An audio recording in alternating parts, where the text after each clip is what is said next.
Crohn's disease is a chronic condition characterized by inflammation in the gastrointestinal or GI tract, which is also known as the digestive tract. Since Crohn's disease is a chronic illness, it is persistent and will be present throughout a patient's life. However, patients and physicians can work together to manage the symptoms of this disease.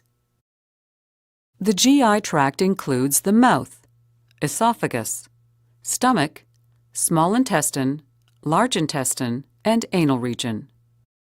Crohn's disease can affect any part of the GI tract, but the most common location is the last part of the small intestine, which is called the ileum, and the first portion of the colon, which is also referred to as the large intestine.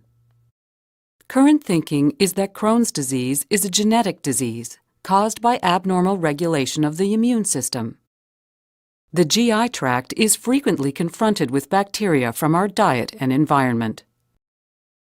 Many factors can contribute to a person's risk of having Crohn's disease, but most can be thought of in three categories: genetic predisposition, environmental factors, and a dysregulated immune response in the GI tract, which causes inflammation. Environmental factors that may contribute to Crohn's disease include infections, smoking, and taking antibiotics or anti-inflammatory drugs known as non-steroidal anti-inflammatory drugs, or NSAIDs. One way that the body can protect against potential bacterial threats is with inflammation.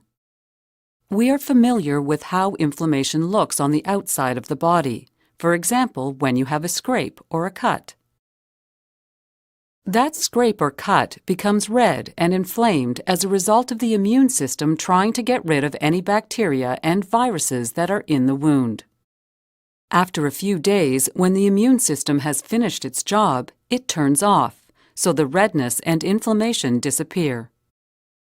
In Crohn's disease, inflammation, ulcers, appear within the GI tract, and the immune system works to combat the bacteria and viruses in the same way as with a cut on the surface of the skin.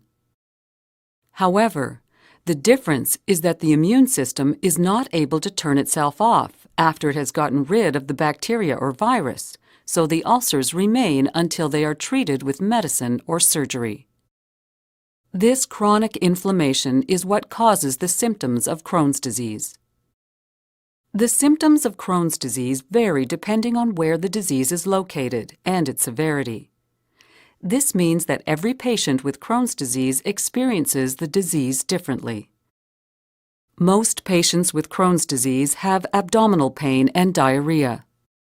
Other symptoms related to the GI tract can include abdominal tenderness, loss of appetite, weight loss, fever, fatigue, rectal bleeding, anal skin tags, and ulcers. In children, Crohn's disease may result in stunted growth and a failure to thrive, even if GI symptoms are not present.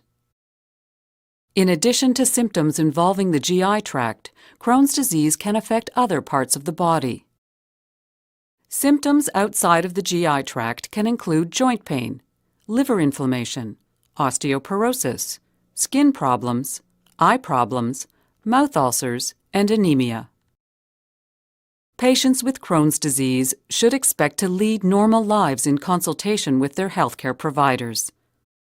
The goal of the healthcare provider is to help people manage Crohn's disease, rather than having the disease manage them.